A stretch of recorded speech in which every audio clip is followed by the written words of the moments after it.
Kailangang operahan ang isang sanggol sa Lucena dahil sa lumalaking bukol sa kanyang leeg at kilikili. Para bigyan ng mukhang balita, Mobile Journal, Yeda Pascual. Palaki ng palaki ang bukol sa leeg ng isang sanggol sa Lucena. Nangangailangan siyang operahan sa lalong madaling panahon. Singlaki na ng ulo ng 9 na buwang gulang na si Baby Timmy ang bukol sa kanyang leeg. Ang isa niya pang bukol sa kilikili, singlaki naman ang itlog.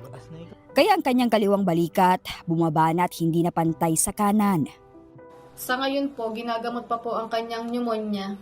At hanggang ngayon po, siya po ay nakatubo pa din. 52 days na po siyang nakatubo.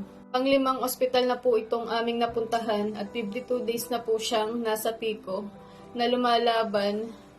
Ipinanganak si Baby Timmy na may cystic hygroma, isang bukol o pamamaga na nabubuo dahil sa naipong likido sa mga lymphatic vessels, kadalasan sa bandang leeg.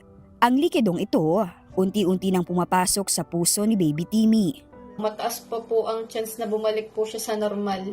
Ang kailangan lang po talaga ay siya ay maoperahan sa lalong madaling panahon. Dahil araw-araw pong nalaki ang kanyang bukol.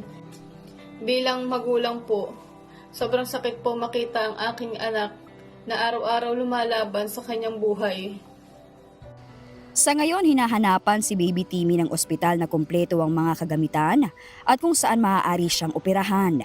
Pero ang problema ng pamilya, saan kukuha ng 3 milyong piso para sa operasyon? Humihingi lang po kami ng pagkakataon. Isang pagkakataon, mabigyan ang aking anak ng tamang gamutan at ng pagkakataong mabuhay.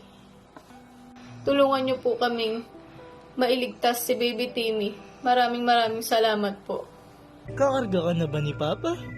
Mga kapatid, ako po si Mobile Journal Yeda Pascual. Hatid ang muka ng balita.